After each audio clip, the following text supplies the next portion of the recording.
What's up guys, Black Horse here and welcome back to another video, and today we're back for yet another football related video. I've uploaded a tier list of the Premier League kits a few days ago, and before that a Ligue 1 prediction, and with the Premier League restarting in just a few days, I figured that today was a good time to do a Premier League prediction. I'm pretty sure a lot of people have done them as well. I haven't watched any of them to not be influenced or anything. So yeah, I'm going to try and make this a bit shorter as well than the previous Ligue 1 because I think that was like 35 minutes. And let's be honest, you lot don't want to listen to me for 35 minutes. And rightly so, let's be honest. So we're going to jump straight in for 20th to 18th, the three teams that, in my opinion, will go down next season in the Championship. And in P20 is Fulham, the team playing at Craven Cottage, promoted this season, newly promoted by winning the playoffs against Brentford at Wembley. Didn't expect to see Fulham in the Premier League this year. I really didn't. I thought Brentford had enough to get promoted, but no. Fulham probably playing with the experience side, managing to edge or to clutch win against Brentford, the team managed by Scott Parker. Now, why 20th in my opinion? I feel like it's going to be a very similar case to what happened 2 years ago. Their signings are reminding me of exactly what they did. They're getting one goalkeeper on loan. I think 2 years ago they had got Sergio Rico. No, was it Fabricio or Rico? Or two of them? At least Fabricio, I know. And this year they're getting Alphonse Areola on loan from PSG. Signing wise, they got Kenny Tete from us as by being Lyon. Anthony Knockaert, I think, from Brighton as a permanent deal. But yeah, the thing is, Mitrovic is going to be a key because he can either score twice or get 2 yellow cards in the same game. Fulham's season will revolve a lot around Alexander Mitrovic's performances, but I've got Fulham at 20th. Moving on to P19, and we've got West Bromwich Albion as well, newly promoted in the Premier League. I think they were leading the Championship for quite a while, and then Leeds managed to overtake them in the final stretch of the season. But yeah, West Brom back in the Premier League after a few years of exile in the Championship. I've got them at 19th. I hope that they can prove me wrong. I don't know why. I feel like West Brom is a team that can potentially stay in the Prem compared to Fulham. They've signed Mateus Pereira from Sporting. I think it was a loan, and they now have him permanently, which is a very, very big deal. They've got Grady Diangana, and I'm very curious to see what's going to happen with him. He used to play in in West Ham, my bad. He was like a young prospect for the future, kids club, and they just sold him for like 18 million, I think. So it's quite a big signing for a youngster, but I'm interested to see what he's gonna do. I don't know if he'll play as a striker. As a starter, my bad. But I'm interested to see what Zangana can do. I haven't really followed the rest of the transfers activity in West Brom. I've got them at 19th. A part of me hopes that they can stay up, but I don't know. Might be tough for the team playing at the Hawthorns. Moving on to P number 18, and we have Aston Villa. The villains last year, they've managed to stay up at the last day as well against West Ham, I think. And it was somewhat surprising. Jack Grealish playing a big role in Villa's in Villa managing to stay up. Jack Grealish today is still here, which is a big plus for the villains. However, I don't think they'll have enough this year. Last year they managed to stay up because Norwich was trash, and Bournemouth / Watford were hampered by injuries, mainly Bournemouth. This year, West Brom and Fulham are potentially worse than Villa, but on paper, they're the only two teams that are worse than the Claret and Blue. So yeah, Villa 18th. I think they signed Ollie Watkins for 30 mil, which is mad. Big up Brentford. That's some big transfers. And they got Matty Cash as well from Forest. I think Villa is gonna go down this year. I can't see them staying up. Right. I had to close the blinds to have a better lighting in the shot. But yeah, we're gonna move on to P17 to P14 for now. Starting in 17th place with Brighton. The Seagulls, good season last year for them. I mean, good season. Stayed up in the Premier League, so I'd consider that a good season, I think. Transfer activity. They signed Adam Lallana on a free, which is a very, very big transfer, and I'm really eager to see what he's going to do for Brighton. They lost Aaron Moy, I think. I think he's gone to China, but I could be wrong. They lost Martin Montoya as well as right back, but I don't know if I think he was starter. I don't know if he's got anyone to replace. They lost Knockout as well, but I think he was already on loan. So not really a lot of renewal in their lineup. I think they have enough to stay in the Premier League. Could be wrong, but I think the Seagulls will maintain 17th place, and in 16th place we'll have West Ham, the Hammers at the London Stadium. I won't say they're in crisis, but they're not in the greatest of shape right now. West Ham, I don't know. It's a tough situation. They have a decent lineup. They really do. They've got a lineup that should not be fighting for relegation like they were last season. And last season, it took them a huge Michail Antonio to manage to stay up in the Premier League after the lockdown restart. And yeah, the Hammers, I've got them in 16th place. I haven't really followed their transfer activity. Actually, I haven't followed many teams' transfer activities, if I'm going to be honest. But they still have Sebastian Haller, Philippe Anderson, Declan Rice is still there. Crucial to have Declan Rice in the team. Still have Lukasz Fabianski as a goalkeeper, who's a very good goalkeeper. Diop, who's been solid for them. Ogbonna, same. They have a good team. They still have Lanzini. They still have Michail Antonio. I mean, sure, they probably should have strengthened themselves by trying to go for a few names that we'll mention later on for another team, for example. But come on, like West Ham can't go down. They've got like the second biggest screen in Europe. They can't go down for that, can they?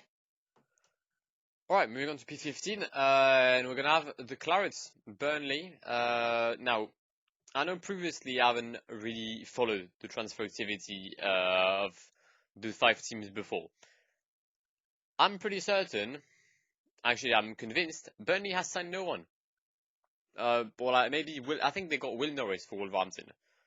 But I think that's genuinely the entire transfer activity of Burnley, at least the incoming transfers for the Clarets. Last year was, I wouldn't say a struggle, but definitely not as good as the previous seasons. And if you're not strengthening your squad, there's no way you're improving. And we might see that later on. But yeah, I've got Burnley in 15. I think they're strong enough. Sean Dyche, as long as he's there, I don't see Burnley going down. It could be the surprise though. It could be that one team that surprises everyone and just plays trash or like does a Bournemouth kind of situation. Because if so, Burnley's not guaranteed to stay up. Like if Chris Wood is injured, they're done. And I'm serious when I say that. Moving on to P14, and we have the final promoted side of the season in Leeds. I can't remember the nickname because according to FM it's United, but that's also Manchester. I think it might be the Peacocks, but I could be wrong. But I've got them in 14th. I genuinely think that Leeds are going to stay up.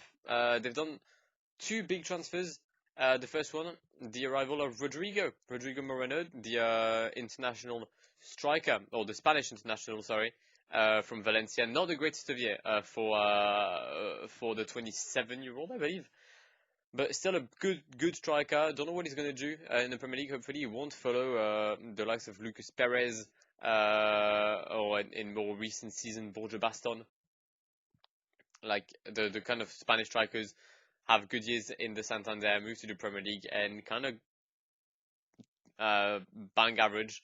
I feel Rodrigo is a tad better than these lot, so I feel like he's going to propel Leeds there. I mean, they won't have to rely on Patrick Bamford to score goals, which is definitely a plus if you're in the Premier League.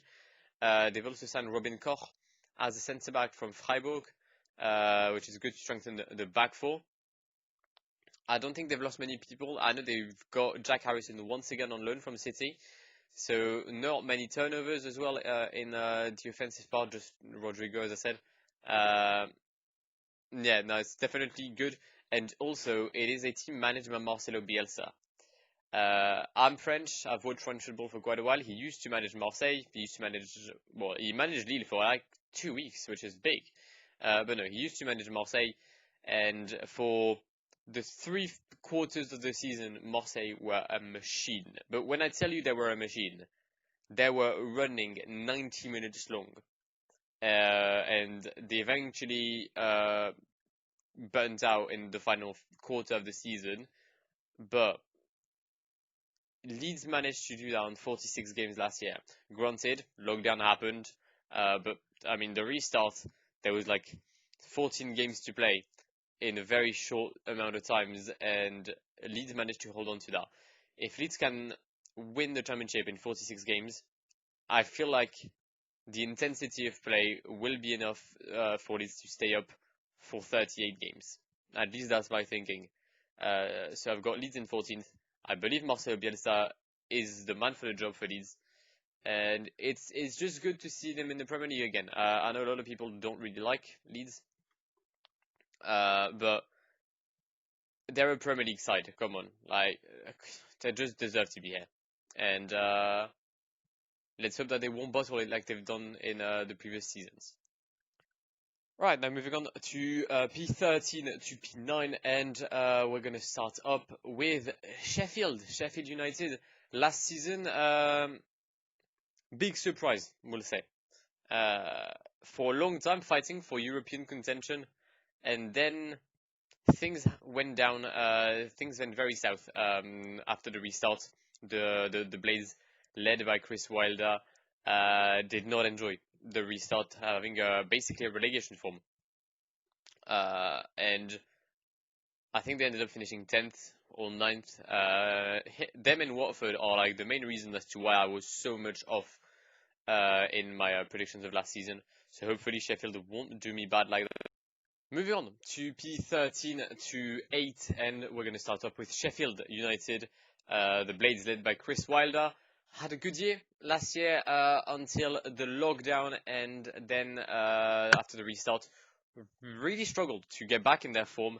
Kind of actually having a relegation form, not many wins, and they were fighting for European contention before restart, and I think they ended up around 10th place. Actually, them and Watford were the main reason as to why I was so far off in my predictions last season. But yeah, I've got them at 13th. I don't think they lost many crucial elements. They strengthened their team quite substantially, though, signing Aaron Ramsdale from Bournemouth to replace Dean Henderson, obviously who's gone back to United. They've got Jaden Bogle, I think, as a right back. Oliver Burke, the former Leipzig player, I don't know where he played this year. And I think they recently got Ethan Ampadu on loan. Smart business. I don't think they've paid like a lot, probably like I think £15 million for Ramsdale, and I'm not even sure about that. No, I think Sheffield, that I had 20th last season, are definitely strong enough to stay in the Premier League. And yeah, I've got them at 13th. Could be higher, could be lower, but not by much.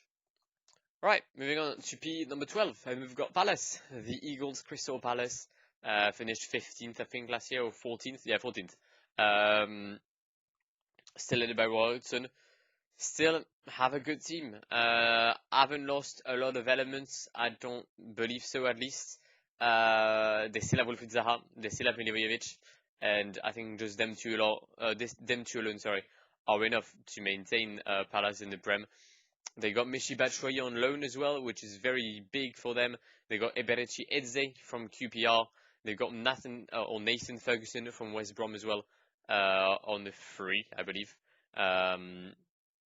I think that's the entire transfer activity, at least incoming. I don't know about the outgoings of Palace, but yeah, definitely a midfield team. I think they've established themselves as the midfield team that could potentially go and grab a win against the top team. I think they drew against City last year, or maybe they won. I can't remember. The year where Andrew Townsend just sent the ball top bin. They have Jordan Ayew, who's always on good form. I think, was that Benteke that played for them there? Was it Benteke that scored last year? Benteke plays for Palace? Right, my brain is fucked. He does, right? Or does he not? Yeah, I've checked. He does. My brain had a mare for a second. It's way too early in the morning to record. But yeah, they are a midfield established team, and that's P12 for the Eagles, just below the Magpies. Roller coaster of emotions for them. For a long time, they were expecting to sign Mbappe, Ronaldo, Cavani, all them lot. They was expecting to be the richest team in the world, and by quite a lot. I think a sheikh of Saudi Arabia was meant to buy them, and it fell through. The deal fell through, which is an L for the Newcastle fans. Although some of them weren't really keen, I think, on having Saudi Arabian money coming into the club, but I think they really want to get rid of Mike Ashley. And I'll have to admit, they've done some very good business. Really cashing in on this year's relegations. Getting Jamal Lewis from Norwich to strengthen the fullbacks where they were lacking. I think Paul Dummett was probably the starter, or Yedro Williams. I think it was Yedro Williams. Getting a new striker in Callum Wilson. Now, sure, he hasn't scored a lot in the last 2 years, but he's very much injury prone. However, when he's on form, he is a big threat forward. And when you consider Newcastle's only striker right now is Joe Linton, I mean, it gives you a perspective. Oh no, they've got Andy Carroll. Can anyone be better than Andy Carroll? Apart from Nicholas Bentner, I'm not sure. They've got Ryan Fraser on the free, which is mad. I mean, I don't know what to say. They've done just an incredible job in this transfer window, and I feel like the Magpies are definitely in contention, potentially to enter the top 10. There's one team that I have in the top 10, which is my wild card, but I could see them being below Newcastle, and we'll see that in a few seconds. But we're going to move to P10 with Everton, the Blues. I think, are they the Blues? No, the Blues is Chelsea. What the fuck is Everton's nickname? BTEC Liverpool? I don't know. But the team playing at Goodison Park for not many years, I think. I know they'll move in quite in like a few seasons. I don't know what to say about their transfer window. I mean, what? So, on the top of my head, they got Allen. They got Abdoulaye Doucouré and James. Everton has James Rodriguez on a free. I mean, am I the only one shocked? Am I the only one personally shocked by that? Sure, he hasn't had the greatest of years at Real Madrid, but last year he's had a good year, right? I mean, he's won the Champions League with Bayern. I think that's already enough, isn't it? I mean, it's James, fam. James is going to play at Goodison Park. He's going to get 3 balls from Tom Davis. Like, it's genuinely smart business from him. I think they've lost Leighton Baines and a guy that Carlo Ancelotti couldn't remember in a press conference. I can't remember his name. But no. I've got Everton at 10th because I can't see Everton as the team that goes for like European contention. Sure, they've increased their I mean, their quality. They're gonna have like Allen playing as Doucouré as a deep centre mid. Then you can have Doucouré, Allen, James, or Andre Gomez, and then Richarlison on the left, James on the right, Calvert-Lewin up top. It's strong. It's strong. I don't really trust that defense. Yeremina and what's his name? Michael Keane is a bit meh.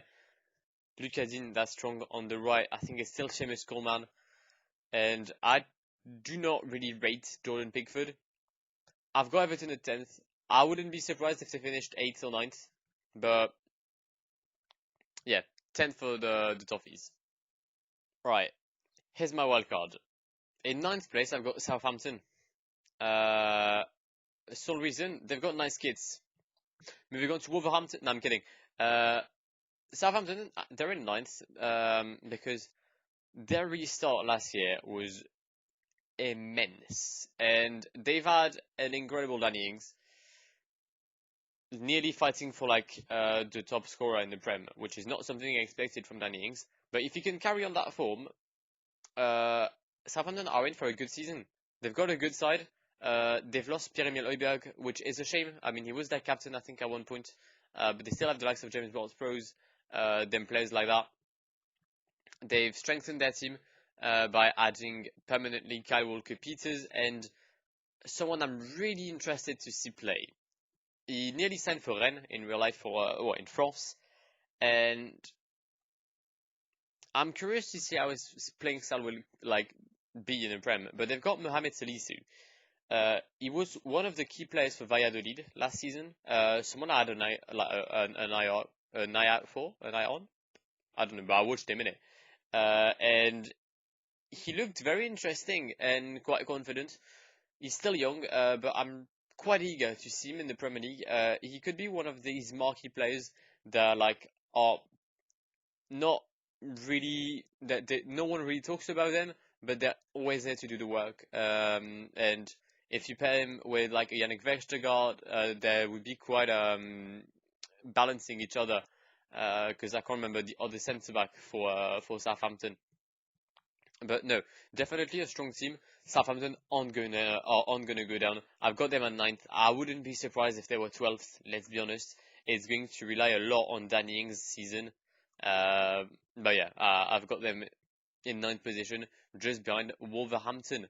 I mean, can we call them the BTEC Portugal? Some would argue yes. Like it's becoming a joke at this point. I'm just gonna get their transfers off, but I mean, lads, come on. Every time, I mean, for once, they haven't signed everyone from Portugal. I think they sent someone from Brazil. He speaks Portuguese, so I don't know if it counts, but like they got Fabio Silva, I think. He's 18, and he's like a fucking young prospect, very good 5-star potential and that. Porto must hate Wolverhampton so much. As soon as someone plays well there, Wolverhampton snatches him. It's just not fun. Oh yeah, they got Marcel. I remember that. They got Marcel from Lyon from us for 2 million. I understand the move. It's weird. I think he'll play well in that 5 at the back formation. But I feel like, I mean, I'm pretty sure Wolverhampton has no right backs at this point. So it's this style. They've got 4 left backs and no right backs. We'll see how they play. But yeah, they got Marcel, they got Fabio Silva. I think they got someone on loan as well from Porto, but I can't remember his name. But yeah, then outgoing, I don't think there's any big names. I'm just trying to see here right now. Oh no, there is. There's Matt Doherty. Matt Doherty going to Tottenham. Not something I've seen coming. But yeah, Matt Doherty going to Tottenham, which is why they've got no right backs now. We'll see how it plays. But I got Wolverhampton 8th. No European competitions for them this season. I think if they get 8th, they won't have any next season as well. So Can Wolverhampton prove me wrong and get that 7th place? I don't know. I don't know. Alright, moving on to P8 and 7, the last 2 non-European positions. No, sorry, moving on to 7th. We've already done the Wolverhampton and what I'm on about. But moving on to 7th, we've got Tottenham, the Hotspurs, who finished 6th this year, tied, I think, with Wolverhampton on points. This year, we've got them 7th. Sole reason, they've improved as right back. Good, they got Doherty. They've strengthened the midfield with Højbjerg. If you can count that as an improvement, I don't know. And they got Joe Hart. I mean, cheers. I don't think this is 2010. Why the fuck would you get Joe Hart? I mean, alright, you lost Michael Vorm, or Michel Vorm, whatever his name was. But, I mean, why not? They've lost Vertonghen. That's a big loss. Both on the pitch, he didn't play a lot towards the end, but he was a big influence in the changing room, or the dressing room, sorry. And I feel like Spurs are going to get 7th. They've got Jose as manager, obviously. But, yeah, I mean, it's going to be another season. 25 goals from Harry Kane, assist by Son. Lucas is going to choke. Lamela will do some weird things, but sometimes they'll work out. Yeah, just classic Spurs. They've got Europa League football as well this year, no Champions League for them. They might try to focus on the Europa League, try to win it to get that position in the Champions League, and then just make sure that they finish in a relatively comfortable position in the league. But yeah, I don't think Spurs are able to go any higher than the top 6 right now. Alright, P6, we've got Leicester. The Foxes are, in my opinion, 6th. They finished 5th this season. Come on, they had what it takes. They just choked so badly in that restart. They had like a 10 points lead over P4, I think. And they just bottled it. They just bottled it. I mean, come on, guys. What are we doing? Just sad. It's just sad for the Foxes, who will be back in European football though. They'll have the Europa League. Have they strengthened the team? I don't know. Have they? They haven't lost anyone, which is good. They haven't lost anyone yet on the 11th of September. And they got Timothy Castagne, which is a very good signing. It's a player I really like from Atalanta as well. Like semi-finalists of the Champions League? Semi? No, quarter, right? Quarter, yeah, quarters. Nearly semi-finalists, but quarter-finalists of the Champions League. And he'll be there to substitute Ricardo Pereira or Ben Chilwell. Actually, he could play instead of Ben. Oh, they've lost Ben Chilwell. There we go. That's what I thought. I remembered one name. They had lost Ben Chilwell, and Castagne can directly replace the Brit. Also, they have lost a crucial player. I just remembered. I don't think they've replaced him. That could be quite important for the remainder of their season. But they have lost Faik Bolkia, the Brunei international.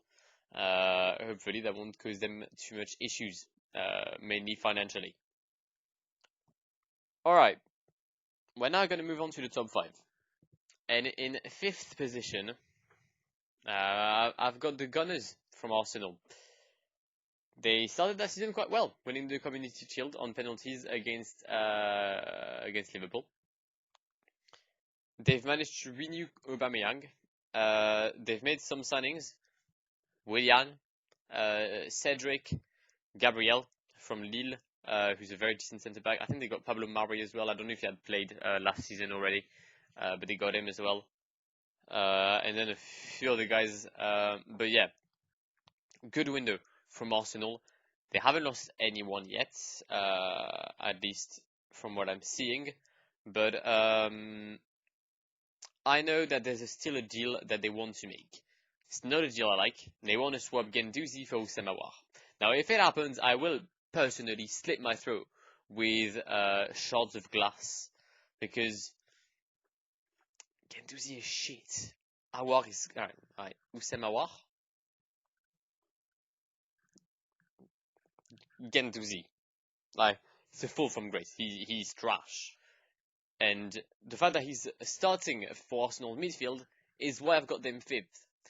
Because he's not good. He's not good enough to mean that top 4. Have a proven midfielder in that team. Could potentially challenge for the top 4 as they did once, sorry. But yeah, for now I've got Arsenal in 5th. And you know what? Put Mikel Arteta in that side. Maybe it'll help. Right, top 4 it is. And in 4th position, we've got a team from Manchester. And they play in red. Manchester United will finish 4th position. Will finish in 4th position, sorry, of the 2020-2021 Premier League.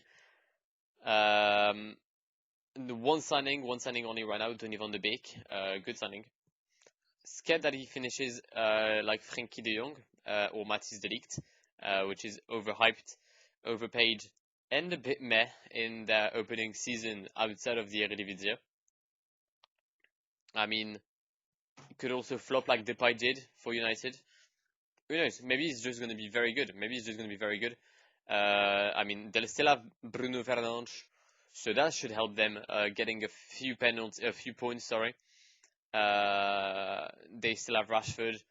They've got Greenwood, who's still a very young player, but definitely good. Defensively speaking, they're trash. I mean, their main centre-back is currently in prison, so we'll see how that fares for the Red Devils. But yeah, I've got them in 4th place. Could potentially revert to 5th if they have a bad spell and if Arsenal has a good one. Or could potentially move up to 3rd, but I can't really see them going any higher. I think 4th is like the glass ceiling for United in this Premier League season.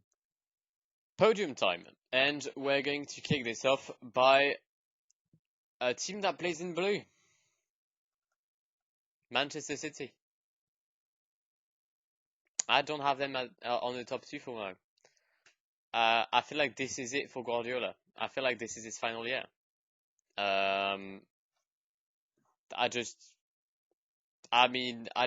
can't really explain why. There was a lot of discussions whether they would get Lionel Messi.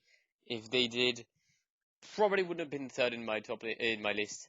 But no. I mean, I'm sorry, no disrespect, yeah. But when you get dropped in the Champions League by Maxwell Cornet and Carl Toko Ekambi, I mean, there's levels to this game. And I feel like the Guardiola era is finished at City. Unless they can get Messi next season, which is what's currently being speculated about.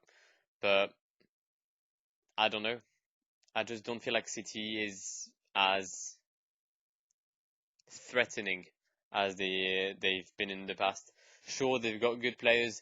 They've made 2 main signings. They've got Nathan Ake. They got Ferran Torres. Potentially, we'll get Kalidou Koulibaly. Who knows? Is it good enough?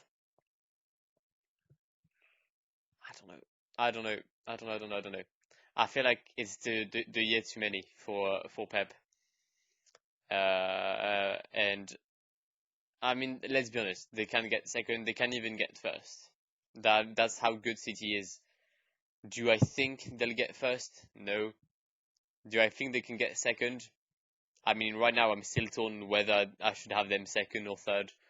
But yeah, I've got the Citizen in 3rd place, just ahead of their neighbourhood rivals in United, and below the top 2 teams in England by the looks of it. I also feel like losing David Silva and Leroy Sané is going to cost them a lot, mainly in the experience side. I mean, we saw what happened this year without Vincent Kompany. Like, he had influence many of the pitch, and not having him this year is probably why they struggled so much, mainly defensively. Sure, Nathan Ake is a good player, but I mean, he was in a relegated side with Bournemouth, and they need that experience. Nathan Ake is not going to provide it. Neither would someone like Kalidou Koulibaly. So yeah, it's big. Right, that leaves us with 2 teams. You've got the current title holders in Liverpool and Chelsea. Now, two very different teams and two very different transfer windows for the two sides. On the one hand, you've got Liverpool transfer window. They've lost Adam Lallana, and that's it. That's Liverpool's transfer window. I don't think they've signed anyone. I don't think they've lost anyone. They've got Loris Karius back. Big up. I mean, sure, they got Minamino, who could count as a signing for this year. But that's it for Liverpool, I think. On the other hand, actually, no. Liverpool did lose Dejan Lovren and could potentially lose Wijnaldum, but that's not sure. On the other hand, you've got Chelsea, the Blues. Now, Ziyech, Werner, Chilwell, Havertz, probably a goalkeeper,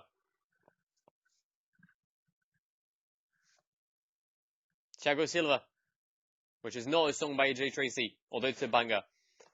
But 6 signings, well, I mean, there's a potential 6 one of a goalkeeper, right? If there's a goalkeeper, that's 6 signings, 6 players that directly go into the first team. Add Christian Pulisic to that. You've got a fucking good team. Like, their midfield, fam. Alright, so, what could be their team? Kepa, or whoever goalkeeper they sign. Reece James, or Cesar Azpilicueta. Rudiger, Christensen, Ben Chilwell, Kante, Kovacic, Havertz, Pulisic, Ziyech, Werner. On the bench, you'll have the likes of Tammy Abraham. You'll have Tomori, if he's still here, in the centre back. Jorginho, if he's still here as well. Sure, they lost Pedro and Willian. I think they've replaced them quite well. I mean, what is this team? This team is going to be mental. But like, mental. And it's scary. It's a scary side. It's a really, really, really scary side. But is it scary enough to beat the current title holders in Liverpool? Well, I'd like to believe that no. Nah, hell no. No. They'll be lacking experience. Actually, wait, hold up. Nah, the centre backs is not going to be Rudiger and Christensen. It's Christensen, Thiago Silva. What am I on about? But no, I don't think it'll be enough. Now, why? Although on paper it is one of the sexiest teams I can think of right now in football, they do not have any Premier League experience. I mean, they do. The defense does, but the strike force will not. I think that's where they're gonna lack. Give them 2 years. Give them this season. The next one, Chelsea can do something. For now, I feel like they're gonna be slightly below. They'll still, in my opinion, beat City, which is an achievement in a way, because City have been very good in the past years. But yeah, I've got Chelsea in second, meaning that I'll have back-to-back titles for the Reds, led by Jurgen Klopp. Why would you change a working recipe? I don't know. I personally wouldn't. I mean, sure, you can strengthen the backup. You can add some quality on the bench. That is true. That's something I would like to see Liverpool do. But they still have probably the best team in Europe with Bayern. Is it good enough to win the Premier League? Yeah, I think so. I feel like Jurgen Klopp will once again pull a masterclass, and Liverpool will win the league as they did this year. Will they be as dominant? Probably not. If they are, then mad. But no, I've got Liverpool winning ahead of Chelsea and Manchester City on the podium. Right, that's the end of this predictions video. Let me know in the comments what are your thoughts on my predictions. Also, feel free to give me yours. I might not answer to them, but I will read them all. Don't you worry about that. And yeah, if you disagree or agree with what I've said, whether it is ranking-wise or just like team-wise, then just please let me know, and I'll happily interact with you. Leave a like if you enjoyed the video. If you're new on here, then please do subscribe to the channel for daily content, as we've got the Tour de France going. Because yes, if you watch this video, you think I'm a football channel. Wrong, I'm a cycling channel. But I do like the football. But no. As I said, if you enjoyed the video, leave a like down below. If you're new on here, please do consider subscribing to the channel if you haven't done so already. Hit the bell to get notified whenever I upload. You can follow me on my respective social medias. The links are in the description down below. You've got my Twitter, my Instagram, and my Twitch, where I stream Football Manager on there. And yeah, I will catch you in the very near future.